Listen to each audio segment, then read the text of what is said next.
Keeping to the 50 theme, I came across the news of Vail Resort's purchase of Park City's Upper Mountain lease and its $50 million upgrade.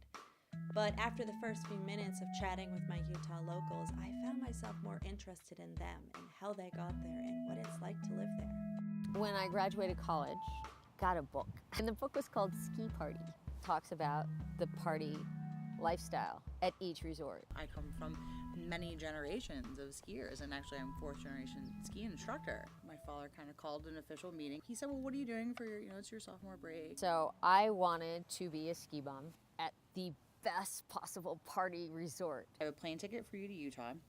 I have a job for you as a lift operator.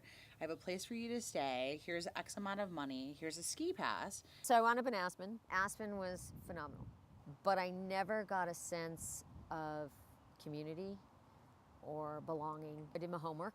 Park City was it. There's no other place where you've got a major metropolitan hub with a historic ski town right there attached. 2 weeks later, I was on a plane to Utah and didn't know a soul, but rolled off the plane. I was a lift operator. It was 3 weeks. Went back to school in Michigan, finished the semester, bought a one-way ticket, and moved to Utah May 13th in 1995, and I've been there ever since. An ideal day would be where it stormed the night before.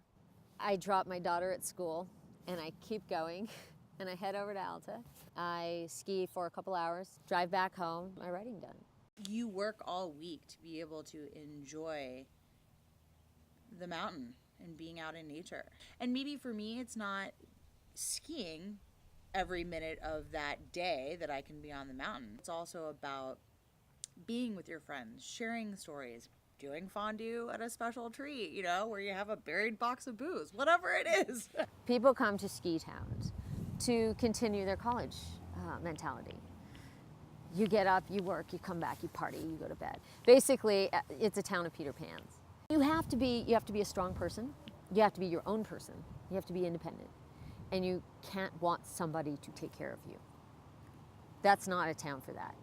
They say the slogan for Utah is "This is the place," and you can totally understand why when you're there. I came for the winters, I stayed for the summers. On my last day of filming, I had a feeling that I was missing something for the piece. The LDS community is a large part of Park City, and I wanted to get their take on life here. By the time I tracked down the right person, I was back home, so a phone interview would have to do. So it is very much a religion that centers on service and on the family and on helping people. It's simple, but it is definitely profound, and it has dramatic implications for how you would choose to live your life and how you would want to treat other people. There is a great interest on the part of members of the church to be involved in their communities and involved in relationships with people of all races, colors, religions, everything. I mean, we actually have a responsibility, we believe, to be an influence for good. I was baptized at the age of 8. I chose to be baptized and have, been a member ever since. It's one thing to be born and raised into a particular faith tradition. At some point, it has to become your own or not. For me, it was a progression that culminated in serving a full-time mission in France and Switzerland.